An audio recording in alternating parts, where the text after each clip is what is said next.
बोलिए विष्णु भगवान की जय, महालक्ष्मी मैया की जय। श्री भीमसेन बोले कि हे पितामह, भ्राता युधिष्ठिर, माता कुंती, द्रौपदी, अर्जुन, नकुल और सहदेव आदि एकादशी के दिन व्रत करते हैं और मुझसे एकादशी के दिन अन्न खाने को मना करते हैं।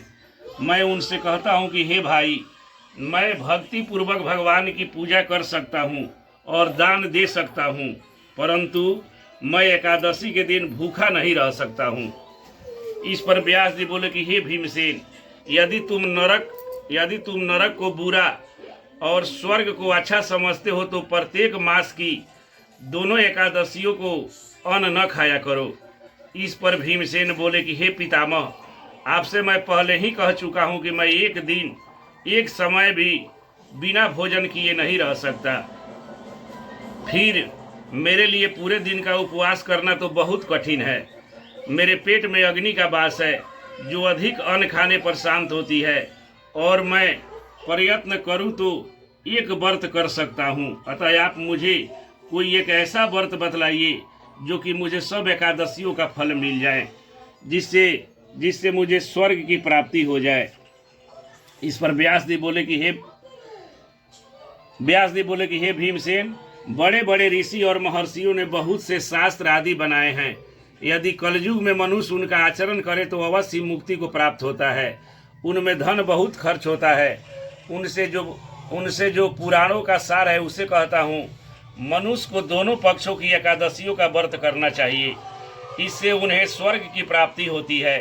श्री व्यास जी बोले कि हे भीमसेन, कृष्ण और मिथुन संक्रांति के मध्य में ज्येष्ठ मास की शुक्ल पक्ष की एकादशी होती है, उसका निर्जल व्रत करना चाहिए।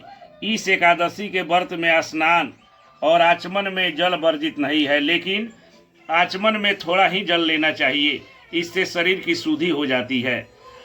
इस दिन भोजन नहीं करना चाहिए, क्योंकि भोजन करने से व्रत नष्ट हो जाता है। यदि सूर्योदय से सूर्यास्त तक मनुष्य जलपान न करे तो उससे 12 एकादशी के फल की प्राप्ति होती है। हे भीमसेन, तुम ज्येष्ठ की निर्जला नामक एकादशी करो। उस एकादशी को करने से सभी एकादशियों का पुण्य प्राप्त हो जाता है। इसीलिए मैं तुम्हें वही एकादशी व्रत बतलाता हूँ। वही एकादशी का व्रत बतलाया है। द्वादशी के दिन सूर्योदय से पहले ही उठना चाहिए। इसके पश्चात भूखे ब्राह्मण को भोजन कराना चाहिए। तत्पश्चात स्वयं भोजन करना चाहिए। इसका फल 1 वर्ष संपूर्ण एकादशियों के फल के बराबर है। हे भीमसेन, स्वयं भगवान विष्णु ने मुझसे कहा था कि इस एकादशी का पुण्य समस्त तीर्थों और दानों के बराबर है। एक दिन निर्जला रहने से मनुष्य सब पापों से मुक्त हो जाता है। जो मनुष्य निर्जला एकादशी का व्रत करते हैं उनको मृत्यु के समान जमदूत का भय नहीं होता। उस समय भगवान विष्णु के दूत उन्हें स्वर्ग से आते हैं और उसको पुष्पक विमान पर बैठाकर स्वर्ग को ले जाते हैं। हे भीमसेन, अतः संसार में सबसे श्रेष्ठ निर्जला नामक एकादशी का व्रत है, तुम उसी व्रत को करो। अतः यत्न पूर्वक इस एकादशी का निर्जल व्रत करना चाहिए। उस दिन ओम नमो भगवते वासुदेवाय मंत्र का उच्चारण करना चाहिए। उस दिन गौदान करना चाहिए। व्यास देव जी के ऐसे वचन सुनकर भीमसेन ने निर्जला का व्रत किया। इस एकादशी को भीमसेन या पांडव एकादशी भी कहते हैं। निर्जल व्रत करने से पहले भगवान विष्णु की पूजा करनी चाहिए और उनसे विनय करनी चाहिए कि हे भगवान, आज मैं निर्जला व्रत करता हूँ, इससे दूसरे दिन भोजन करूँगा। मैं इस व्रत को श्रद्धा पूर्वक करूँगा, उससे मेरे सब पाप नष्ट हो जाएं। इस दिन एक बड़े वस्त्र से ढककर सुवर्ण, तांबा, पीतल अथवा मिट्टी के पात्र को वस्त्र सहित दान करना चाहिए।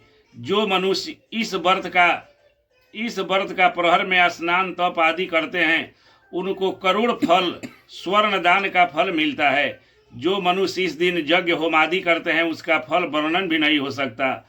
इस निर्जला एकादशी के व्रत से मनुष्य विष्णु लोक को प्राप्त हो जाता है। जो मनुष्य इस दिन अन्न खाते हैं उसे चंडाल समझना चाहिए।